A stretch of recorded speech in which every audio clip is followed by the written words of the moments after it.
यह टीएलएम भाषा विज्ञान के शुभोपली सिद्धांत पर आधारित है। इस टीएलएम को आप अपने विद्यालय में बच्चों के लिए बना सकते हैं और जैसे ही हमारा विद्यालय खुलता है आप इसके ज़रिए बच्चों को अक्षर ज्ञान के शुरुआत से लेकर शब्द ज्ञान तक पहुंचा सकते हैं और बड़े ही रोचक और आसान तरीके से। आप देख सकते हैं कि इस टीएलएम को मैंने एक रजिस्टर के कवर से बनाया है, जिसको मैंने 3 पार्ट में बनाया है। बारी बारी अब हम एक एक पार्ट के बारे में जानेंगे।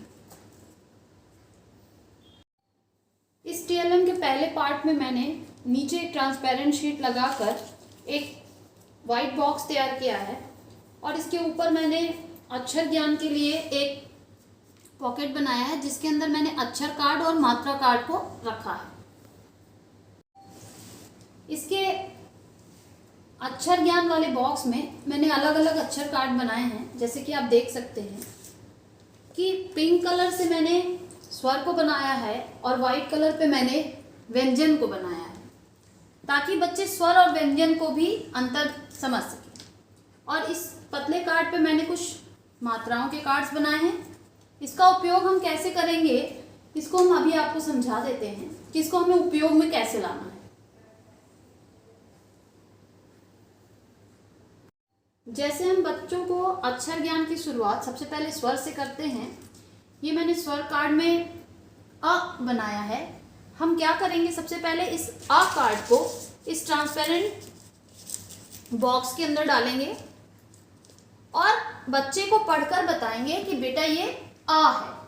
इसमें मैं भाषा विज्ञान का पहला सिद्धांत सुनना, क्योंकि बच्चा इसको ध्यान से सुनेगा और चूंकि ये इतने आकर्षक एनवेलप में है इसलिए बच्चा इसको बहुत रुचिपूर्ण तरीके से देखेगा और हम उसको बार बार ये बताएंगे कि बेटा ये आ है। उसके बाद हम उसे अपने साथ बोलने के लिए कहेंगे, वो हमारे साथ साथ बोलेगा आ। इस तरीके से भाषा सिद्धांत का दूसरा चरण बोलना को भी वो प्राप्त कर लेगा। इसके बाद हम बच्चे से बोलेंगे कि बेटा आप अपने आप से अब इस अक्षर को पढ़िए और साथ साथ अपनी उंगलियों को इस अक्षर पर घुमाइए। बच्चा इस तरीके से अपनी उंगलियों को इस अक्षर पर घुमाते हुए पढ़ेगा आ। इस तरह से हमारा भाषा विज्ञान का तीसरा सिद्धांत पढ़ना के चरण पर वो पहुंचेगा। जब बच्चा पढ़ने लगेगा अच्छे तरीके से, तब हम उसे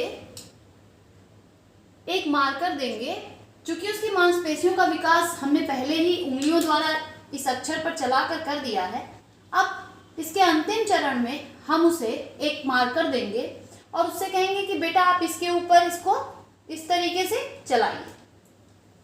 अब छोटा बच्चा इसको इस पे चलाएगा, उसके लिए इसमें नीचे चूंकि कार्ड रखा है इसलिए चलाना बहुत आसान हो जाएगा।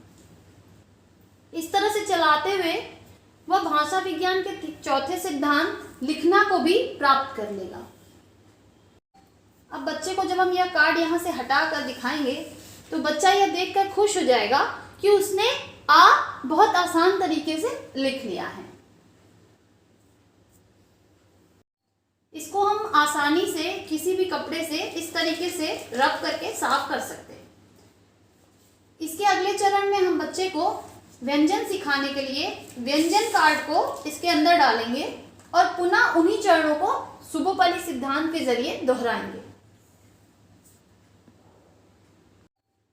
अब जब बच्चा स्वर और व्यंजन अच्छे तरीके से सीख लेगा, तब हम उसे मात्रा के चरण पर ले आएंगे। मात्रा चरण सिखाने के लिए मैंने इस तरह से मात्रा कार्ड बनाए हैं, जिसको हम अक्षर के साथ लगाएंगे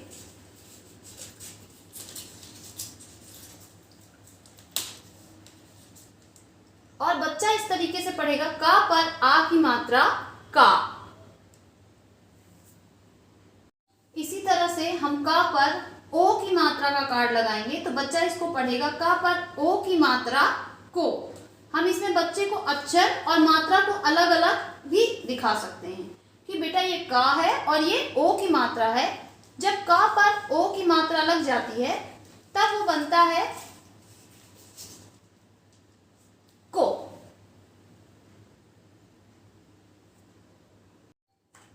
अब आप देख सकते हैं इसके अगले चरण में मैंने शब्द ज्ञान को रखा है। इसके लिए मैंने एक ट्रांसपेरेंट शीट लगाकर उसके अंदर वाइट पेपर लगाकर वाइट बोर्ड तैयार किया है। और ये हमारा जिस तरह से हमारा यहाँ पर अक्षर ज्ञान का बॉक्स था, उसी तरह हमने यहाँ पर शब्द ज्ञान का बॉक्स बनाया है। इस पर मैंने मिशन प्रेरणा का लोगो भी बनाया है ताकि बच्चे इससे भी परिचित हो सकें। और ये जो आप बॉक्स देख रहे हैं, ये हमारा एक बोर्ड की तरह काम करेगा जिसमें हम शब्द के कार्ड्स डालेंगे। शब्द ज्ञान के अंदर इस तरह से मैंने कई शब्द कार्ड बना के रखे हैं। जैसे कि सबसे पहले हम बच्चों को 2 अक्षर के बिना मात्रा के शब्द, फिर 3 अक्षर के बिना मात्रा के शब्द, उसके बाद 4 अक्षर के बिना मात्रा के शब्द, उसके बाद मात्राओं के शब्द, इस तरीके से हम कार्ड्स बना सकते हैं। आप अपने हिसाब से किसी भी शब्द के कार्ड्स बना सकते हैं। इसका यूज कैसे करना है ये आप आगे देखिए। सबसे पहले हम एक शब्द कार्ड लेंगे और उसको इस बॉक्स में ऐसे लगा देंगे। ये बच्चे के लिए एक बोर्ड की तरह काम करेगा। अब बच्चा इसको सबसे पहले पढ़ेगा क ल कल।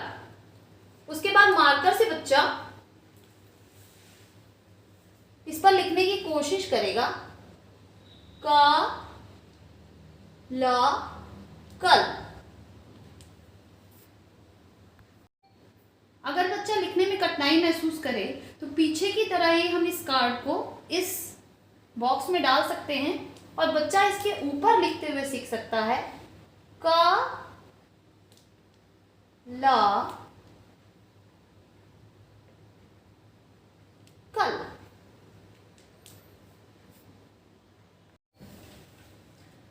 हम इस कार्ड को यहाँ से डाल सकते हैं इस प्लास्टिक में और बच्चा इस पर लिखकर सीख सकता है। जैसे न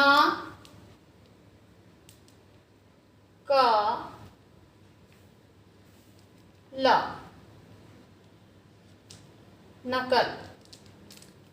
और जब बच्चा इसको लिख ले तब आप इस कार्ड को इस तरीके से यहाँ से ट्रांसपेरेंट शीट के अंदर से बाहर निकाल सकते हैं और आप देख सकते हैं कि बच्चा इसको देखकर खुश हो जाएगा कि मैंने नकल लिख लिया है। जैसा कि आप देख रहे हैं, इस पे मैंने कुछ सादे कार्ड्स रखे हैं। इनका नाम मैंने जादुई कार्ड रखा है क्योंकि इसके जरिए जादू हो सकता है वास्तव में। इसके जरिए हमें करना क्या है, हमें बच्चे से वह शब्द पूछना है जो उसे सबसे ज़्यादा पसंद हो, क्योंकि वह उस शब्द से जुड़ाव महसूस कर सकता है। और जब बच्चा उस शब्द से जुड़ाव महसूस करेगा तो उस शब्द को सीखने में उसका इंटरेस्ट 4 गुना हो जाता है। जैसे कि अगर किसी बच्चे से मैंने पूछा कि बेटा बताइए आपको कौन सा फल पसंद है, तो अगर उसने बोला आम, तो मैं एक इस तरह के मात्रा कार्ड पर आम लिखकर इस बॉक्स में लगा दूंगी और बच्चे को बताऊंगी कि बेटा ये आम लिखा है। जो बच्चा बिल्कुल भी शब्दों से परिचित नहीं है लेकिन वह आम से जरूर परिचित है और आम शब्द से वह अपना पर्सनल जुड़ाव महसूस करेगा। उसके बाद मैं हो सके तो उस शब्द का चित्र कार्ड भी बनाकर इसके बगल में लगा दूंगी। अब बच्चे को करना क्या है, बच्चा चूंकि इस शब्द से पहले से परिचित है और जुड़ाव महसूस कर रहा है तो उसको लिखने में बहुत ही ज्यादा उत्साहित और एक्साइटमेंट दिखाएगा। अब वो तुरंत ही कहेगा कि यस मैम मैं लिखना चाहता हूँ। उसके बाद उस लिखना की कोशिश करेगा आ माँ। हम उसे प्रेरित कर सकते हैं कि वो आम का चित्र भी बनाने की कोशिश करे, भले ही वो टेढ़ा मेढ़ा ही बनाए। हो सकता है वो कुछ इस तरह से टेढ़ा मेढ़ा बना सके, लेकिन हमें उसे प्रेरित करना है कि वह बनाए, क्योंकि ये दोनों चरण बच्चे की मांसपेशियों का लिखने के लिए विकास अवश्य करेंगे। इसके तीसरे चरण में आप देख सकते हैं कि मैंने कुछ जीके के सिंपल प्रश्नों को रखा है जिसमें मैंने एक साथ देश और प्रदेश को लिखा है। क्योंकि हमारे स्कूलों के बच्चे अक्सर ये गलती करते हैं कि जब हम उनसे पूछते हैं कि बेटा बताइए आपके देश का क्या नाम है, तो वो उत्तर प्रदेश बोल देते हैं। हम उनसे प्रधानमंत्री पूछते हैं तो वो मुख्यमंत्री का नाम बता देते हैं। इसलिए इन दोनों चीज़ों को मैंने साथ साथ बनाया है ताकि बच्चे इन दोनों का अंतर समझ सकें। जैसे हमारे देश का नाम भारत, प्रदेश का उत्तर प्रदेश, प्रधानमंत्री श्री नरेंद्र मोदी, मुख्यमंत्री श्री योगी आदित्यनाथ। अब यहीं पर हम बच्चे को समझाएंगे कि बेटा प्रधानमंत्री देश के होते हैं और मुख्यमंत्री प्रदेश के होते हैं। ठीक इसी तरह से हमारे देश में कुल कितने प्रदेश हैं, कितने केंद्र शासित प्रदेश हैं और प्रदेश में कितने मंडल हैं और कितने जिले हैं। अब बच्चे अक्सर कंफ्यूज होते हैं कि हमारे देश के राष्ट्रीय चिन्ह क्या हैं और हमारे प्रदेश के राजकीय चिन्ह क्या हैं। बच्चे इसमें हमेशा कंफ्यूज रहते हैं, इसलिए मैंने इन दोनों को साफ साफ लिखा है। राष्ट्रीय चिन्ह अशोक की लाट, राजकीय चिन्ह जो कि उत्तर प्रदेश का होगा, हम बच्चे को ये समझाएंगे, तीर कमान और मछली। राष्ट्रीय पशु बाघ और राजकीय पशु बारहसिंघा। राष्ट्रीय पक्षी मोर, राजकीय पक्षी सारस। इसके साथ साथ हम अपने मोबाइल पे बच्चे को इन पक्षियों का, इन चिन्हों का चित्र भी दिखाते चलेंगे ताकि बच्चे इन दोनों में अंतर बहुत अच्छे तरीके से समझ सकें। राष्ट्रीय पुष्प कमल, राजकीय पुष्प पलाश, राष्ट्रीय वृक्ष बरगद और राजकीय वृक्ष अशोक। अब इसके आगे आप अपने मंडल, जिले और ब्लॉक का नाम भी जोड़ सकते हैं और उनसे जुड़े हुए अधिकारियों के नाम भी आप इसमें आगे ऐड कर सकते हैं। यह टीएलएम बहुत ही कम खर्च में बन जाता है और इसको आप, अगर आपका ये प्लास्टिक फट जाए तो केवल टेप और एक ट्रांसपेरेंट शीट लेके चेंज कर सकते हैं। ठीक इसी तरह से अगर आपका ये अंदर का कुछ भी आपका फट जाता है तो ये वाइट शीट अगर खराब होती है तो आप इसको निकाल के दूसरी वाइट शीट डाल सकते हैं और टेप और ट्रांसपेरेंट शीट के जरिए इसको हम दोबारा बना सकते हैं।